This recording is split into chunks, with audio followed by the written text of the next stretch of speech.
I kind of love that his response to electricity bills was light some candles. Let's make this romantic. I mean, this guy built his whole kitchen, so yeah. That's why the candles were not a great idea. Everything was made of wood.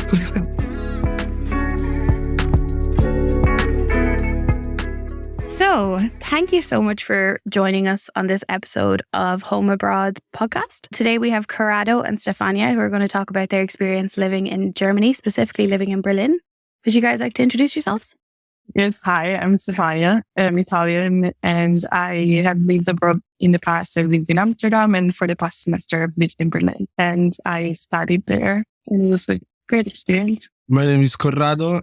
I'm living in Berlin right now since August of 2022. And yeah, I've lived abroad for the past 4 years. So today we're specifically going to discuss whether Berlin is the cheapest Western capital. And I'm very interested to get your opinions on this, Corrado and Stefania. So you guys have lived in some pretty pricey places. I know, Corrado, you lived in Rome. You've both lived in Amsterdam. So would you agree that Berlin is the cheapest Western capital to live in? Out of the ones that we've seen thus far, I would say there's many things that are pretty cheap. I would do my weekly grocery and it would be way, way cheaper than it would be in the Netherlands. And also even just eating out, it was something that happened more often because just getting a kebab was €5, which is, I don't know, more accessible than it ever was in the past. Yeah, no, I agree. Life in general is cheaper. I mean, everything from like tobacco, cigarettes, to alcohol compared to many other places in Europe is much cheaper. Rent it's kind of cheaper now. It's a little fluctuating because of gentrification. But generally, I would say that you still are able to find really good prices for really central locations. Yeah. And yeah, I think it definitely is one of the cheapest places in Western Europe. Berlin definitely allows you to have a student life with accessible places to go to, and there's a lot of discounts. And I think there's also a very creative culture that tries to promote things in every way possible. So sometimes things are also free. So that's amazing. And that's one of the things that I appreciate it the most. And it's so big. There's so many options that you would definitely buy something. And it could be like concert, it could be any other type of event. So you mentioned that some things were free so if you're a student or if you're on a really low income living in Berlin, there's still a lot to do for you in terms of like social activities. What kind of things were free that you enjoyed the most that you don't think you'd really get anywhere else other than Berlin? For example, last week I went to a music production masterclass offered by these studios here in Kreuzberg. It was a promotional event for these studios and like their school for music production. And then in the same week, I also went to a free gallery opening, still here in the same neighborhood. And it was by this project that I find really interesting is a communal living room for the neighborhood where you just pay a member a monthly fee and then you can just go there and flip coffee, free a lot of stuff. And it just, kind of becomes this community thing. But this was separated the event and it was just a free gallery opening. And it was, really nice. Lots of people, lots of networking, I guess. And nice art. And in general, I think there's a lot of this promotional event that try to get people to see stuff and do things. So that's really interesting. There's like a community thing that you pay a monthly subscription fee to. And then there's what kind of events would happen throughout the month?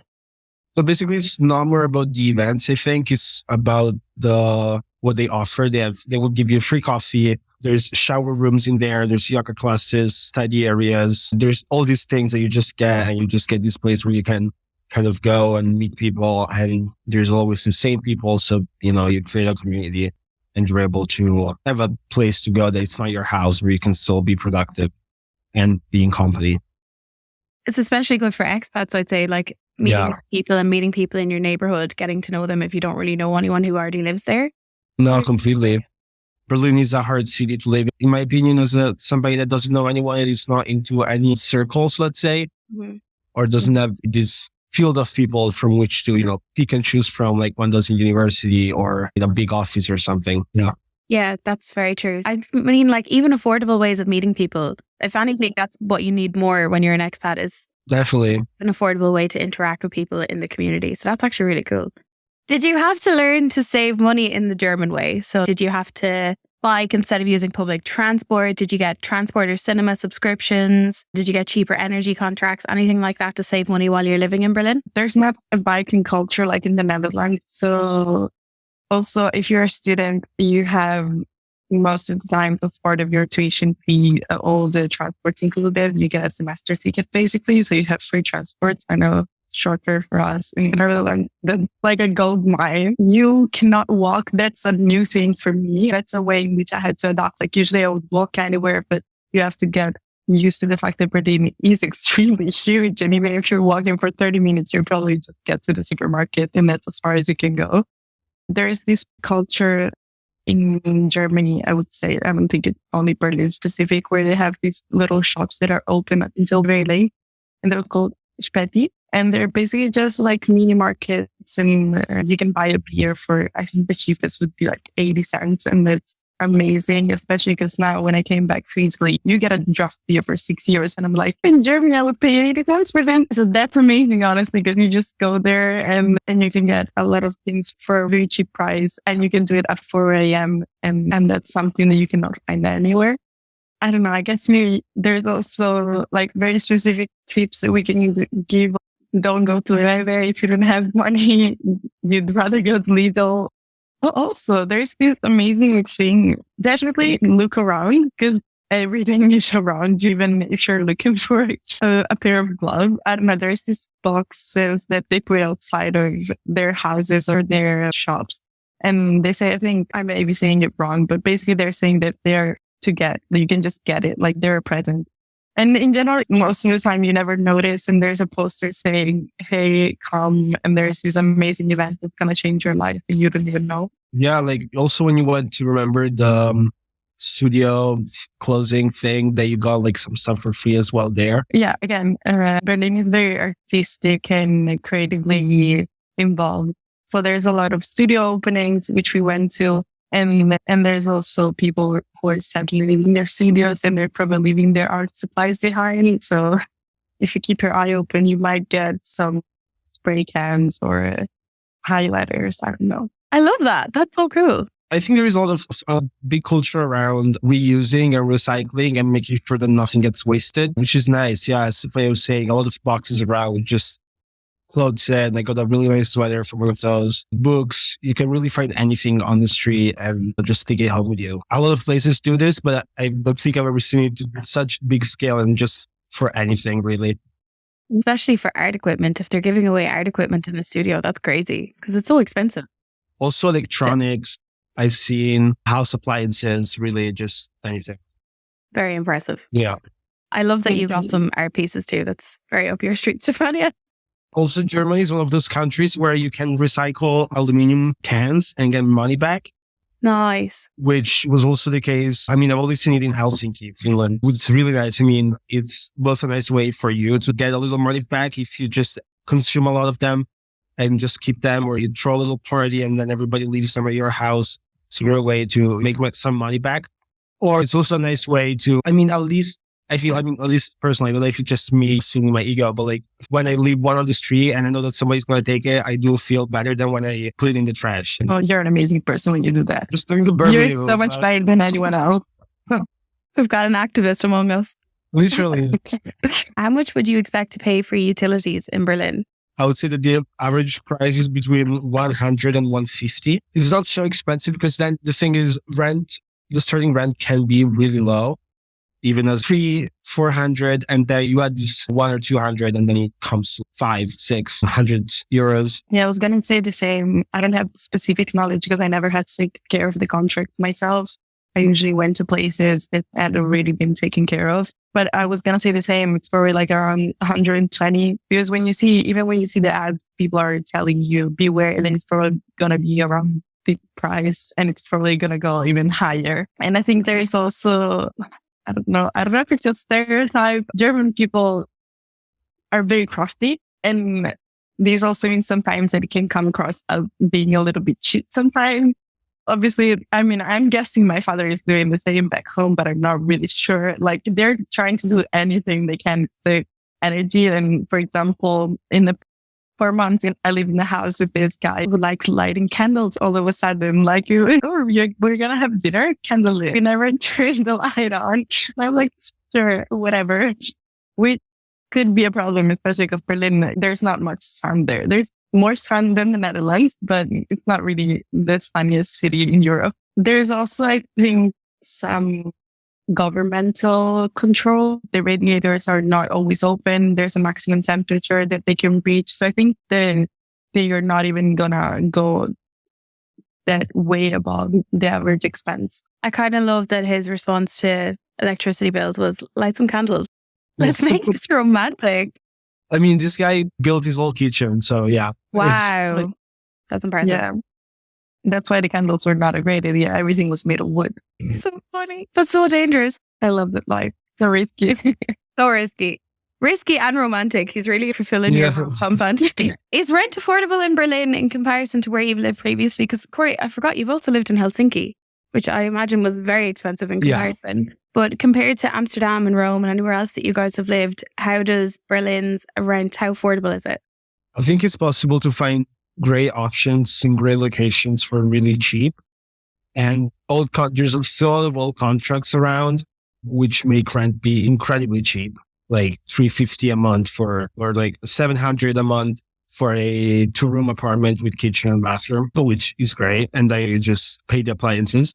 But yeah, I mean, lately, I think this few years now, obviously gentrification, obviously post-COVID, everyone is just coming back or just moving anywhere. So the prices that have gone up a lot. I mean, that's just by seeing some places that like, 300-400, and then seeing some places that are worse and worse locations, worse connections, be like 700 or 800s, just because the rent, the contract is newer, or because somebody that lives there decided that is the right price. So you kind of do need to like really pay attention and really scavenge and look for a lot and don't give up. But you can definitely find some good price, good location places. Knowing German people helps. Knowing kind of people in the community helps. If you're not, it's kind of harder, especially if you don't speak German either. Would you say that the prices vary a lot amongst like different neighborhoods in Berlin? The east area, like Kreuzberg, Neukölln, I mean, just going to name drop a few neighborhoods.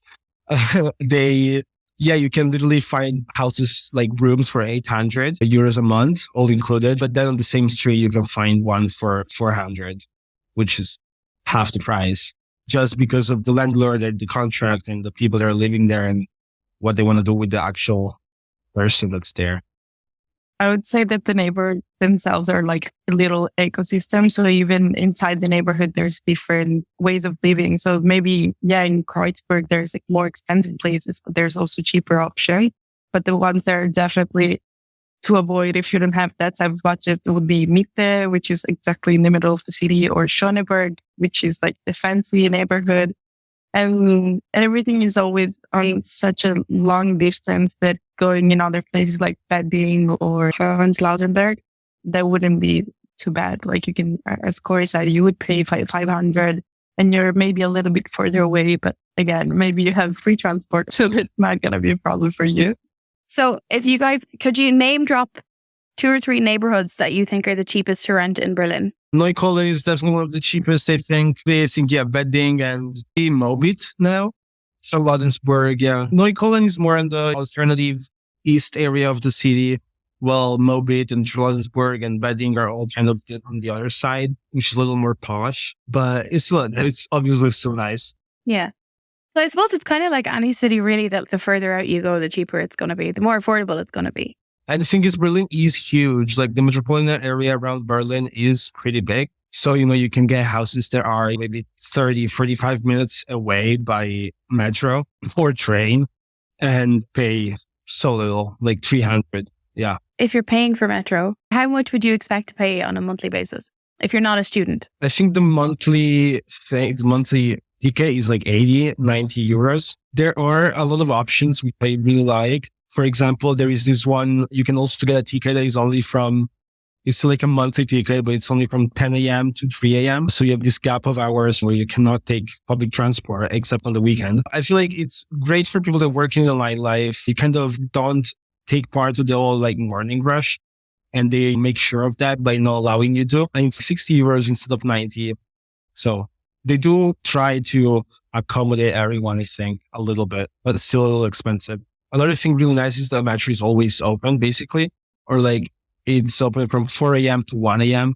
next day. And night buses and public transport at night does still work. There's still like substitutions and ways to get around. And in the weekend, in Friday and Saturday night, it's also just open all night. There's no break and it goes still like pretty frequently. Stations are not that scary. So it's pretty safe as well, I would say. And also, safe is a little bit of a big word to use in this case, because I would say Berlin is not as safe as some of the cities I've lived in. So you can definitely take a night bus, and I've never had any problem. Like I've never been harassed by anyone. But if you don't feel comfortable, you can still take Bolt. You don't take Uber because Uber is too expensive. But if you take Bolt, I think we paid €5 to go from some places that were not even that close. You would assume that €5 is like 200 meters, but it was way more than that. So that's also another option. So Bolt is an affordable option for an alternative to Uber. Yeah, for sure. I found that the Bolt even has cheaper scooters and like electronic bikes. Their prices are much lower than Uber ones. And yeah, you just never see them.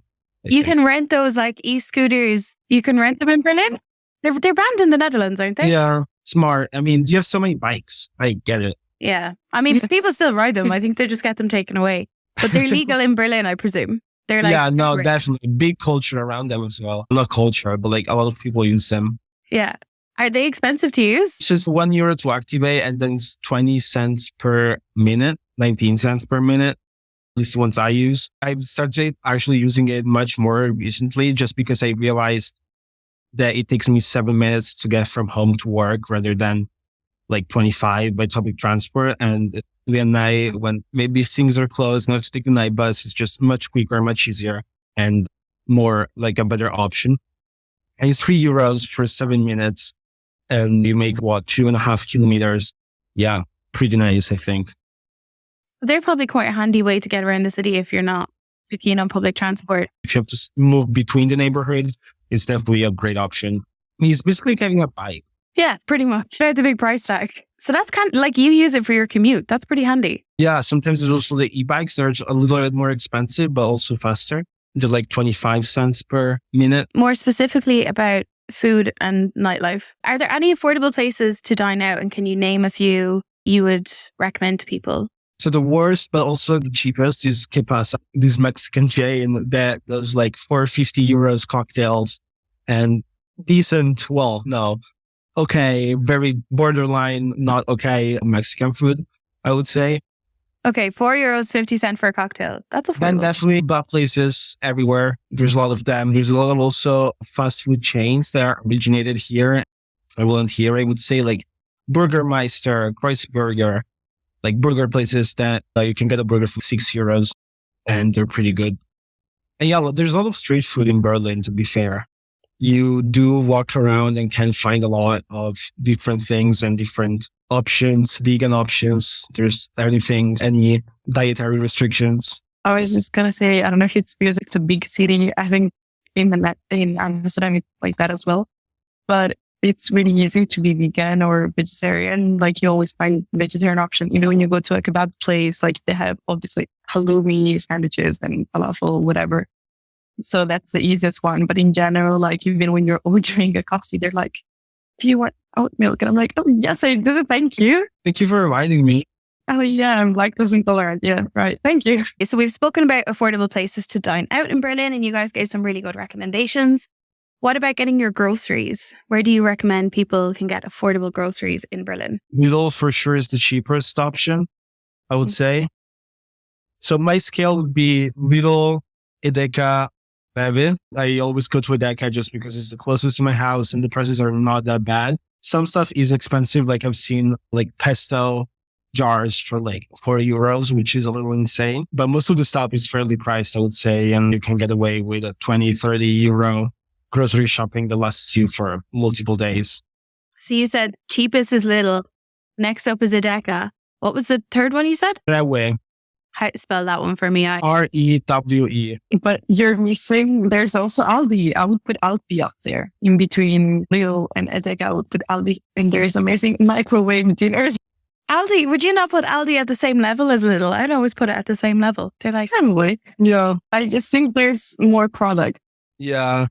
Lidl is always kind of weirdly organized. Just everything is in boxes or stuff like that. It's like actually ready. While Revell as well and the Deca and Aldi allow you to also need less about cooking, less just give you prepared stuff that is not expensive. Like actually you can find wraps or stuff just for €1 or €2, which is really cheap compared to other places. Or microwave food for also just a few euros, which can be a cheaper option to cooking. And also regarding time, if you don't really have any or don't want to cook. There's also Netto, which is like, I don't know, like a second class supermarket. It's called NETTO. And I would say it's also like on the cheaper version. Like when I don't find anything at Edeka, because I do go shopping at Edeka because it was the closest option to me. So even though the two of them were like right next to each other, I would still go to Deca because I'm spending a little bit more. I have better quality, so it really depends.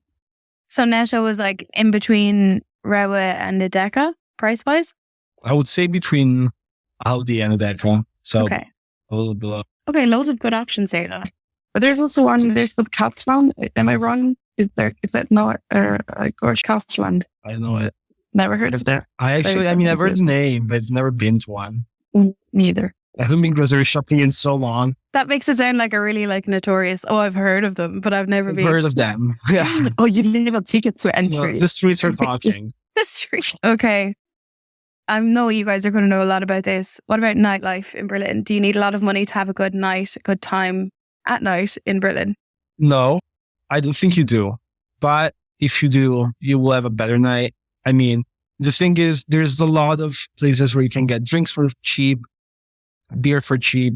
Entrance is not that expensive, like €5-10 to enter a dance bar or a little club or something. But there's also cocktail bars, a lot of nicer places where you can get drinks. And it's not that expensive sometimes, but like €12 for a cocktail, I would say is fair price for a good cocktail in Berlin, at least to me, as also somebody that works in that. Stefania does not agree. Face is like, no. No, when I pay a good cocktail, €12, I'm not mad if it's good. But you can also find good cocktails for 8 or 9, obviously. To be fair, I've had some really crap cocktails for €12 in Amsterdam. Exactly.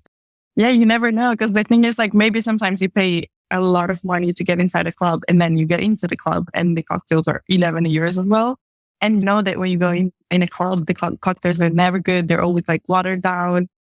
Then I would probably not get those. But if I go to a bar like the one Corey is working on, like that one, I know it's going to be good for sure. And I'll pay €11 for that. If it's a cocktail bar, as Corey said, I'll assume that the price is fair. But also that's not the average price. That doesn't have to be like it's the average price. I would say 7 is the most common you would find around. For like dive bars and, yeah. €7 for a dive bar cocktail is what you'd expect. Yeah. So then if you're going into clubs and stuff, how much would you typically pay to get into a club?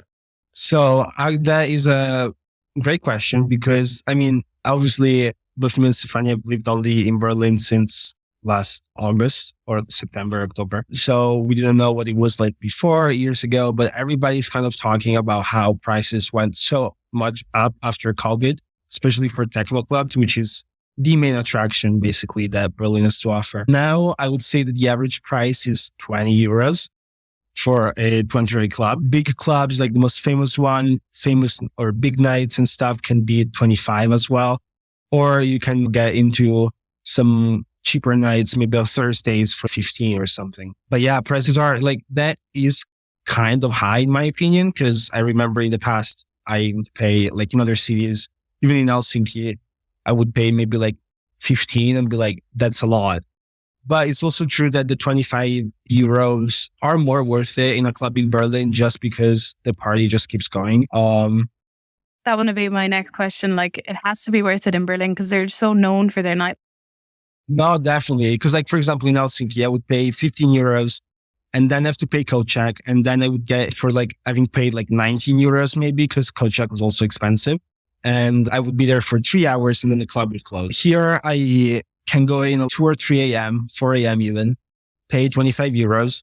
Sometimes coat check is free. Sometimes you have to pay like $150 or around that. And then you can stay there for 8 hours until like 12 noon the next day. So it's definitely more worth it, like money hour wise. you just get a chance to party more. And sometimes you also are kind of a little pushed to do, because also for me, when I enter a club and I pay that much, I'm like, okay, I'm going to stay here for the rest of the day and the next day, because I'm setting up camp. I'm not going anywhere. exactly. I'm like, I've paid to be here. It's rent. I'm not leaving. Exactly. At the end, it's as expensive as a little concert, you know? Even at home, when I was in college, like in Galway, I lived in Galway in Ireland for a while. We would have been paying €20, but it was always for like big events, like special DJs. They would charge like €20, and then you'd go in and same thing. You'd be there for 3-4 hours and then it was over. It was closed. You had to go.